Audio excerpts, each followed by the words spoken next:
Hey guys, it's Israel again, jumping into video number 13. I can't believe it's already made it this far this fast. I've been introducing a number of ideas, starting with the Kabbalistic tree of life, talking about systems theory, talking about language theory, talking about hieroglyphic languages, and I'm building up to something here. I'm building up to a practice that I've been using in my own life for the last few years.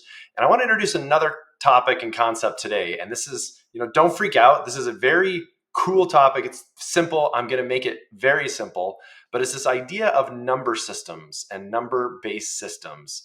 And it's going to be an important concept to just kind of quickly wrap our heads around before we go on to the next step in this journey. So as you can see right here, I have an example of a couple different what they call number systems. And I was just introducing systems in my previous video. If you're still caught up on what I mean by I say systems, make sure you go back and watch that video. What is happening in a number system? A number system is basically just an agreed upon convention of how we're going to count stuff. And so, for example, the convention is the set of digits, and the numbering system is how many of those digits are we going to use? Or you could use the term bits. I've been using the term bits or characters. So in this case, a 3-base number system means we're going to use just 3 characters. So every time we count, we're going to go 1, 2, 3, 4, 5, 6, 7, 8, 9, 10, 11, 12. So I just use those 3 characters over and over. And then if you move up to like a 10-base system, it means we're going to use 10 characters. And we're going to go 1, 2, 3, 4, 5, 6, 7, 8, 9, 10, 11, 12, 13. We kind of restart it over again. And so that's just the basic concept I want to introduce here. But I also want to introduce this idea of a binary system. And this is unfortunate. I don't have a binary system here. But if you look at the base 3 system, and then imagine what I mean when I say binary system. What is bi? It usually means 2. Bi base system means just a 2-base system. So all you're going to do is take that set of digits, the 0, 1, 2, and you're going to whittle that down to 0 and 1. Okay, so there's a couple really interesting systems here that we don't really use. Like, they're not commonly used in the public life. They're not really used in most mathematics, actually. So most of us grow up really only learning about the base 10 system. That's what we're all really, really, really used to. Once you go into coding or programming or other types of kind of more technical fields, you might find yourself using these other systems. The only thing you need to know is that there's different ways of building out a counting structure to count things.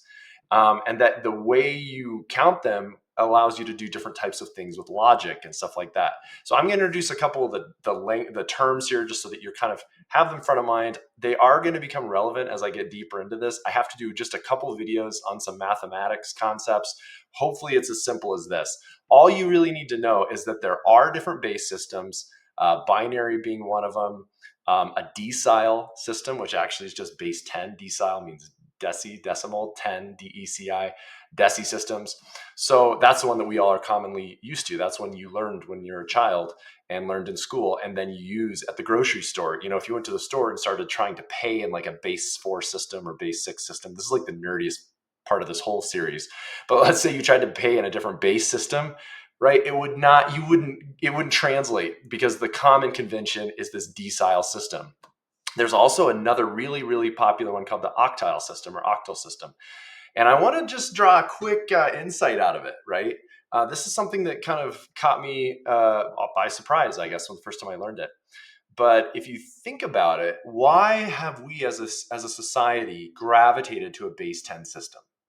Why have we moved into that being our primary counting system? And it is primary. I mean, everywhere you go in the world, you'll find that is the most common way of counting. It seems interesting that we have 10 fingers and base 10 is the most popular way to count things. And think about it when you're a child. Aren't you taught to count 1, 2, 3, 4, 5, 6, 7, 8, 9, 10? We learn how to count with our fingers. This is basically the entry point to understanding numbers or numerology, how to number things, how to count things. As children, we learn to count in tens, right? It's very common. And a lot of people, a lot of us never go past that. We learn the 10-base counting system, and it's good enough to get through reality. It's good enough to open a bank account and get a job and all those other things. So a lot of us have learned that. I'm just going to say quickly, there's also one called the octal counting system, which is 8. Why would we do that? Well, in some systems, you actually count the middles. So 1, 2, 3, 4, 1, 2, 3, 4, that gives you 8. So that's just a quick intro.